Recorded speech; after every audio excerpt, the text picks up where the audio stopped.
The hospital room was silent, except for the steady hum of machines. Outside the large glass window, reporters waited, hoping for a glimpse of the billionaire tech mogul, Isabella Laurent, whose twins had been born just hours earlier. But inside the private suite, there were no cameras, only heartbreak. The doctors had delivered the news gently, but no amount of softness could dull its weight. The twins, a boy and a girl, had been born paralyzed from the waist down. Worse, they showed no signs of being able to speak. Specialists whispered about rare neurological complications, uncertain futures, and years of therapy with no guarantees. Isabella sat between the two incubators, her hands trembling as she stared at her babies. "They're breathing," she whispered to herself. "They're alive. That's enough." But even as she said it, tears slipped down her cheeks. She had built empires, negotiated billion-dollar deals, and commanded boardrooms filled with powerful men, yet she felt utterly powerless now. 3 weeks later, Isabella moved her twins into a specialized wing of her mansion, fully equipped with nurses, therapists, and advanced medical technology.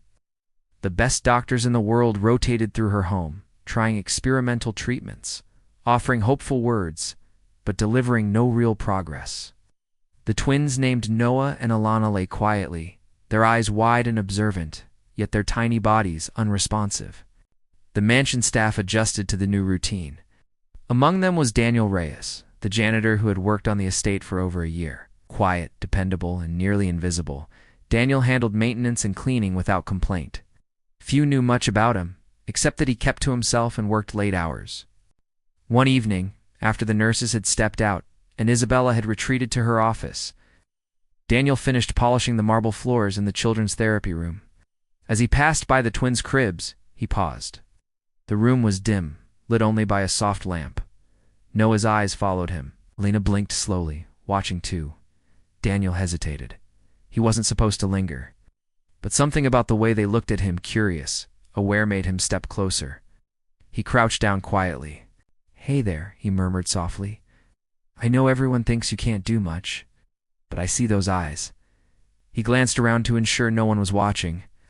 Then, gently, he began humming a soft rhythm, an old melody his grandmother used to sing. As he hummed, he lightly tapped 2 fingers against the wooden crib in a steady beat. Noah's eyes widened. Daniel noticed.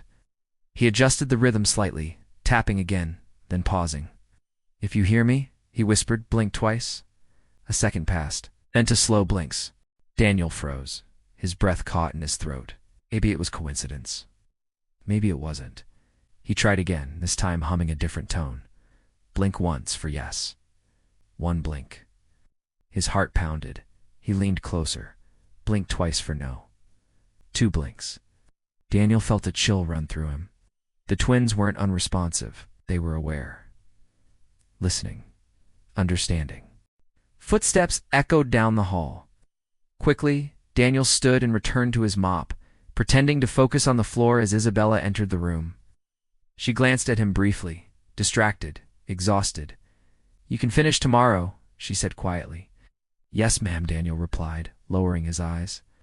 But before he left, he looked once more at the twins. Noah blinked once. Lena blinked once. "I got it." In that tiny moment, something shifted.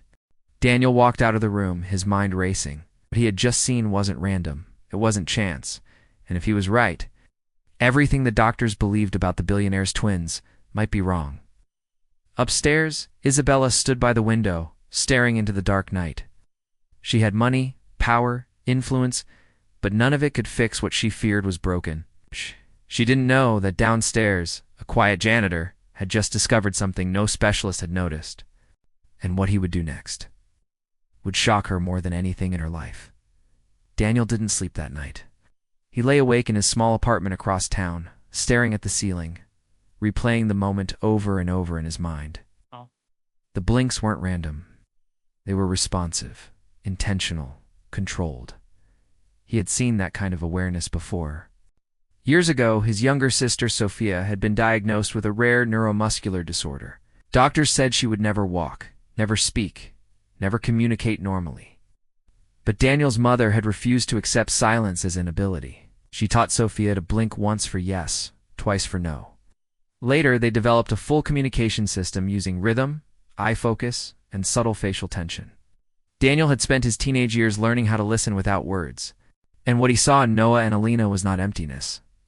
It was intelligence trapped inside still bodies. The next evening, he finished his cleaning duties later than usual and waited until the nurses stepped out again. His hands were steady this time. He wasn't guessing anymore. He was testing. He crouched beside Noah first. "I'm going to ask you something simple," Daniel whispered. "Blink once for yes, twice for no." Noah blinked once. Daniel swallowed. "Is your name Noah?" One blink. He turned toward Alina. "Are you Alina?" One blink, his pulse quickened. He tried something harder. "Do you understand everything people say around you?" Daniel exhaled slowly. "Are you unable to move your body the way you want?" One blink. Tears burned in his eyes. They were fully aware, fully conscious, locked inside. He leaned closer, lowering his voice. "I think I can help you, but I need your trust." Both children blinked once. Footsteps echoed again, but this time Daniel didn't rush away. Instead, he stood calmly as Isabella entered the room. She looked exhausted, dark circles beneath her eyes. "You're still here?" she asked quietly. "Yes, ma'am." She stepped toward the cribs, brushing her fingers gently over Elena's tiny hand. "They haven't responded to anything," she whispered. "Not a single breakthrough." Daniel hesitated. His heart pounded. This wasn't his place. He was a janitor. She was a billionaire who had hired the best neurologists on the planet. But silence would be worse, ma'am. "May I say something?" Isabella looked up, surprised. "Go ahead." "I think they're responding," Daniel said carefully, not with movement, with their eyes. Her expression hardened, slightly not angry, but defensive. "The specialists have tested reflexes. Eye movement can be involuntary." "I know," Daniel replied gently. "But this isn't reflex. It's patterned." She studied him. "And how would you know that?" He took a breath. "My sister had a similar condition. She couldn't speak or move properly. Doctors missed her awareness for years. We developed a blinking system." Isabella's eyes flickered with something hope mixed with fear. "What are you saying?" Daniel stepped closer to Noah's crib. "Watch." He knelt. "Blink once if you can hear your mother." One blink. Isabella stiffened.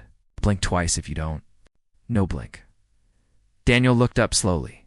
"Ask him something only you would know." Her hands trembled. She leaned closer. "Noah, if Mommy sang to you every night in the hospital." "Blink once." One blink. Her breath hitched. Tears filled her eyes instantly. "Alina," she whispered, voice breaking, "if you know how much I love you." "Blink once." One blink. Isabella staggered back as if the floor had shifted beneath her. They understand," she whispered. Daniel nodded slowly. They'd been listening the entire time. Tears streamed down her face, not from grief this time, but from something far more powerful. Hope. For the first time since their birth, the room didn't feel like a place of tragedy. It felt like the beginning of a discovery. Isabella looked at Daniel not as a janitor, not as staff, but as the only person who had truly seen her children. And in that moment, everything began to change. The room felt different now. Not heavy, not hopeless. Alive, Isabella wiped her tears, staring at Daniel as if seeing him for the first time. "Why didn't the doctors see this?" she whispered. Daniel answered gently, "Because they were looking for movement." Sometimes awareness hides in stillness. The next morning, Isabella canceled every meeting on her calendar. Billion-dollar acquisitions could wait. Board members could complain. None of it mattered now. She ordered the medical team to gather immediately. The specialists arrived within the hour: neurologists, pediatric therapists, speech pathologists. They listened carefully as Isabella explained what had happened the night before. Skepticism flickered across a few faces. "Involuntary blinking can appear responsive," one doctor said cautiously. Daniel didn't argue, simply demonstrated. He knelt beside Noah again. "Blink once if the doctor standing by the window is wearing glasses." One blink. The doctor froze. "Blink twice if he's wearing a blue tie." Two blinks, he was wearing red. The room went silent. Alina was next. "Blink once if your mom is holding your left hand." One blink. "Blink twice if she's holding your right." Two blinks. A murmur spread through the room. The neurologist slowly removed his glasses. "This isn't reflex," he admitted. "This is cognitive response." Isabella felt her knees weaken, but this time from overwhelming relief. "So they're not trapped." "They are physically limited," the doctor corrected gently. "Act cognitively." "They appear fully aware." Tears streamed down her face again. But now they were different. Stronger. Daniel stood quietly in the background, hands clasped. He hadn't done anything extraordinary in his mind. He had simply listened. Over the next few days, a structured communication system was created. Daniel helped design it, using what he had learned from his sister. Blinking patterns became coded responses. Tracking devices were brought in to expand the system. For the first time, Noah and Elena had voices. One afternoon, Isabella sat between them with a tablet connected to the new eye-tracking software. Words slowly formed on the screen as Noah focused on letters H-I-M-O. "Hi, Mom." Isabella gasped and covered her mouth, sobbing openly. "Hi, baby," she whispered. "Hi." Elena followed shortly after. L-O-V-E. "I love you." The room broke into tears. Nurses, doctors, even the stoic neurologist wiped his eyes. Isabella turned to Daniel. "You gave them back to me." Daniel shook his head softly. "No, they were always here. You just needed someone to notice." News of the breakthrough spread quietly at first, then explosively. A billionaire's twins, once believed unresponsive, were now communicating clearly. Medical journals requested documentation. Research institutions reached out. But Isabella didn't care about headlines. She cared about her children laughing, through blinking, through eye tracking, through presence. One evening, after the medical team left, Isabella approached Daniel in the hallway. "You've changed our lives," she said softly. "I don't want you cleaning floors anymore." Daniel smiled faintly. "There's nothing wrong with cleaning floors, there isn't," she agreed. "But there is something extraordinary about what you can do." She paused. "Stay, help us build something bigger." Daniel hesitated. He had never wanted attention. But he looked back into the therapy room, where Noah and Elena's eyes followed him with trust. They blinked once. Yes. And for the first time, Daniel realized this wasn't just about two children. It was about changing how the world sees silence. And what Isabella would do next would shock everyone far beyond her mansion walls.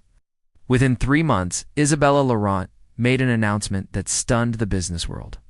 She wasn't unveiling a new tech platform. She wasn't acquiring another billion-dollar company. She was launching a foundation. Standing before cameras in a quiet press conference, Isabella held Noah in a specialized mobility chair beside her, while Elena rested comfortably nearby with her tracking device. Daniel Reyes stood slightly behind them, uncomfortable with the spotlight, but present nonetheless. "The Laurent Initiative for Silent Minds," Isabella announced. Her voice steady but emotional, will fund research, early detection systems, and communication technology for children with severe motor impairments who are cognitively aware but unable to express themselves. Reporters exchanged glances. "For too long," she continued, "we've mistaken silence for absence. My children were never unreachable, simply weren't listening the right way." Cameras turned toward Daniel when she said his name. This breakthrough would not have happened without Daniel Reyes, who saw what specialists overlooked. He reminded us that awareness can live behind stillness. Daniel shifted awkwardly. He wasn't a scientist. He wasn't wealthy. He was just someone who had once refused to believe his sister was invisible inside her own body. But now the world was listening. Funding poured into the foundation within weeks. Hospitals across the country requested training in blink response testing and cognitive tracking evaluation. What had started in a quiet therapy room inside a mansion was becoming a global movement. Inside the Laurent home, life had transformed. Noah now used an adaptive interface to form full sentences. Lena preferred shorter responses but was quick with humor. One afternoon, Isabella typed a playful question into the device. "Who is the smartest person in this house?" Noah's eyes darted quickly across the screen. D-A-N-I-E. Daniel burst into embarrassed laughter. Elena followed with slower precision. "Ma." Isabella laughed through tears. "I'll take that." For the first time since their birth, the mansion echoed with joy instead of quiet despair. Therapists no longer spoke in whispers. Hope wasn't fragile anymore. It was structured, measurable, growing. One evening, Isabella found Daniel in the therapy room adjusting new equipment. "You could run this foundation with me," she said softly. "Director of Development, full salary, resources, recognition." Daniel paused. "I don't need recognition, I know," she replied gently. "That's why you deserve it." He looked toward the twins, who were watching him carefully. Blink, blink. Two small signals that meant more than words. "I'll stay," Daniel said finally, "but not for the title. It's for them, and for every child like them." Isabella nodded, emotion thick in her throat. "That's exactly why it will work." Months later, First Regional Hospital reported identifying 3 children previously labeled non-responsive who were, in fact, cognitively aware. Parents wept, doctors apologized, systems changed. Daniel visited one of those hospitals quietly, serving a little girl blink once to answer her mother's question for the first time. He remembered Sophia. He wished she could see this moment. Back at the mansion, Isabella stood by the large window, where she once stared into darkness and helplessness. But now, Noah's voice, digitally generated but unmistakably, has echoed behind her. "Mom?" She turned instantly. "Yes, I'm glad." "You didn't give up." Her heart nearly burst. "Never," she whispered. "Not ever." Across the room, Alina typed slowly, "Danielsaws." Daniel saw us. Isabella looked at him, eyes shining. He hadn't just cleaned floors, he hadn't just noticed blinking, he'd seen them. And because one quiet janitor chose to pay attention, 2 children found their voices. A mother found hope. And the world learned that silence doesn't mean absence. Sometimes it simply means someone hasn't listened yet.